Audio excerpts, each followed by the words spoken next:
Et si l'une des clés les plus puissantes pour ta santé avait été oubliée, non par manque de science, mais par excès de précipitation? Dans un monde où tout va vite, où la fatigue est devenue normale, où le stress est permanent, beaucoup cherchent des solutions complexes.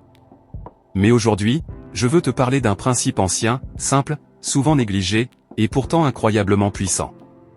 Ce principe s'appelle le repos du sabbat. Pas seulement comme pratique religieuse, mais comme loi de santé, de restauration, et d'équilibre profond du corps et de l'esprit. Dans cette vidéo, tu vas découvrir pourquoi le repos du sabbat peut transformer ta santé, calmer ton esprit, et restaurer ton énergie intérieure. Dès l'origine, l'être humain n'a jamais été conçu pour vivre dans la course permanente. Le corps a des limites. L'esprit aussi. L'âme encore plus. Et pourtant, la société moderne glorifie le surmenage, l'hyperactivité, le manque de repos. On applaudit ceux qui ne dorment pas.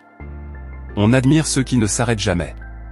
Mais le corps, lui, ne fonctionne pas selon les règles du monde moderne.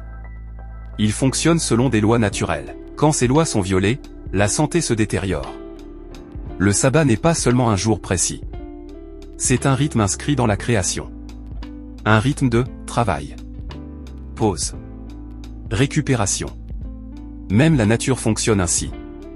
Les saisons alternent. La terre se repose. Le corps réclame des cycles. Le sabbat est un rappel puissant. L'homme n'est pas une machine. La valeur d'une personne ne dépend pas de sa productivité. Quand ce rythme est brisé, le corps entre en déséquilibre. Le repos profond agit directement sur le système nerveux. Le stress chronique maintient le corps en alerte. Le repos du sabbat permet au système nerveux de redescendre. Le cœur. Un esprit apaisé réduit la tension. La pression intérieure diminue. L'immunité. Le corps se répare mieux quand il n'est pas sous pression constante. Les hormones.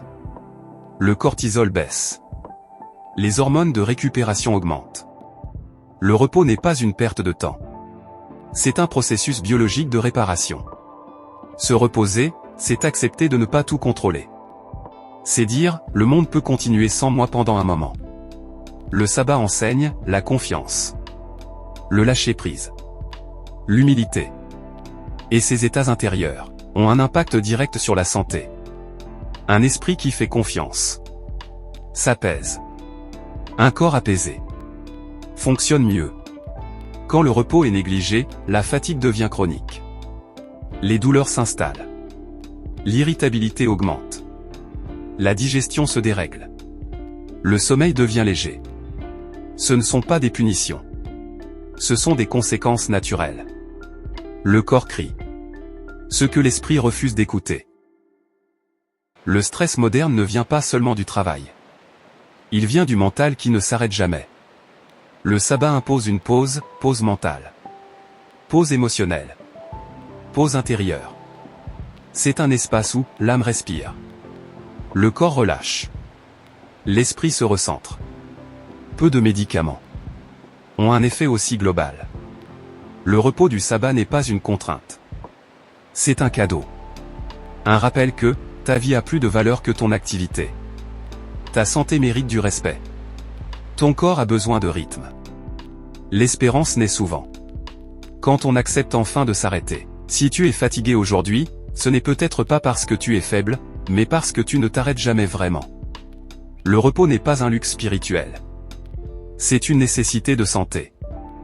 Le repos du sabbat face à la science moderne, au stress et à la vie réelle, pendant longtemps, le repos du sabbat a été vu comme une pratique spirituelle ancienne, déconnectée de la science moderne.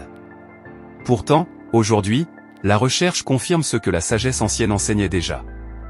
La science parle de rythme biologique, cycle circadien, récupération nerveuse, repos profond réparateur.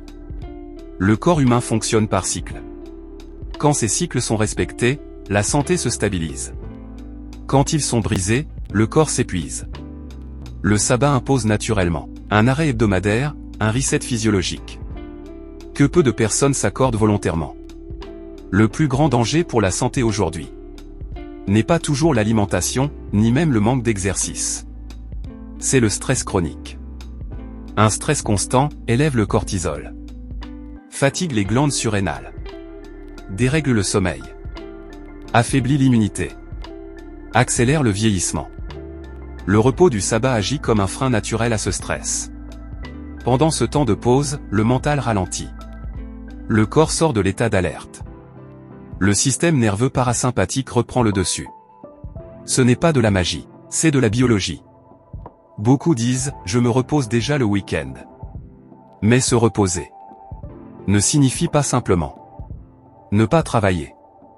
Souvent, le week-end est rempli de courses, écran, obligations sociales, agitation mentale. Le sabbat est différent. Il ne s'agit pas seulement de s'arrêter physiquement, mais de changer de rythme intérieur.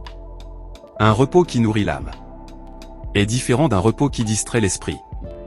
L'épuisement ne commence pas le jour où le corps s'effondre.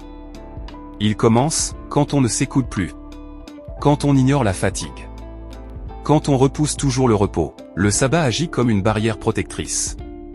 Il dit « arrête-toi avant d'être obligé de t'arrêter ». Beaucoup de burn-out auraient pu être évités si un rythme de repos réel avait été respecté.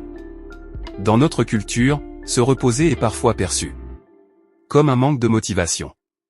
Mais en réalité, le repos est un acte de sagesse. Les personnes qui durent dans le temps savent s'arrêter. Les personnes qui s'écroulent sont souvent celles qui n'ont jamais pris le temps de respirer. Le sabbat enseigne une vérité simple, tu n'as rien à prouver pour exister. Le silence est une médecine oubliée. Dans le silence, le cœur ralentit. L'esprit se pose. Les tensions se relâchent. Le sabbat favorise le silence intérieur. Même sans parler, même sans prier formellement, le simple fait de ralentir permet au corps de se réparer. La guérison commence souvent quand le bruit s'arrête. Un repos occasionnel aide. Un repos régulier transforme.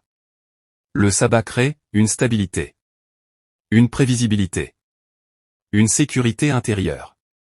Le corps aime la régularité. Quand il sait qu'un temps de repos arrive, il supporte mieux l'effort. Sans repos prévu, le corps vit dans l'inquiétude permanente. Maintenant que nous avons compris le lien entre le repos du sabbat et la santé physique et mentale, il reste une question essentielle, comment vivre le repos du sabbat aujourd'hui, concrètement, sans rigidité ni culpabilité? C'est ce que nous allons voir maintenant. On t'a appris à croire que dormir peu, c'est être fort. Que se lever tôt, se coucher tard, c'est le signe des gagnants. Mais la vérité est brutale, le manque de sommeil détruit ta santé en silence. Dormir moins de 6 heures par nuit, régulièrement, affaiblit ton système immunitaire, dérègle tes hormones, ralentit ton cerveau, et accélère le vieillissement de ton corps. Tu peux manger sainement, faire du sport, être discipliné, si ton sommeil est mauvais, tout le reste s'effondre. Le sommeil, ce n'est pas une perte de temps. C'est le moment où ton corps se répare, où ton cerveau se nettoie, où ton équilibre se reconstruit. Et pourtant, chaque soir, téléphone jusqu'à tard. Série en boucle. Stress non géré. Résultat, tu te lèves fatigué, irritable, moins concentré, et tu appelles ça « la vie normale ». Non. C'est une habitude destructrice normalisée. Corriger cette habitude, c'est déjà guérir à 50%, car un esprit reposé prend de meilleures décisions. Un corps reposé résiste mieux aux maladies. Une âme reposée reste plus forte face aux épreuves. Le stress ponctuel, c'est la vie. Mais le stress permanent, celui que tu portes tous les jours, sans pause, sans respiration, c'est un poison lent. Tu te lèves stressé. Tu manges stressé. Tu travailles stressé. Tu dors stressé. Et tu dis, c'est comme ça, on n'a pas le choix. Mais ton corps, lui, ne comprend pas les excuses. Le stress chronique augmente la tension artérielle, dérègle la digestion, affaiblit le cœur, bloque la perte de poids, détruit la concentration et fatigue profondément le système nerveux. Pire encore, il ouvre la porte aux maladies silencieuses. Ton corps reste en mode alerte en permanence. Comme si tu étais constamment en danger. Résultat? Il ne répare plus. Il ne récupère plus. Il survit. Le stress non géré est une habitude destructrice, pas un signe de force. Les peuples forts le savaient, ils respiraient, ils marchaient, ils priaient, ils se reconnectaient au calme.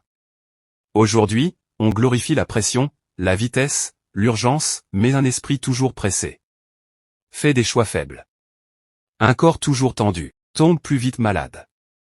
Réapprendre à ralentir, ce n'est pas reculer. C'est protéger ta santé.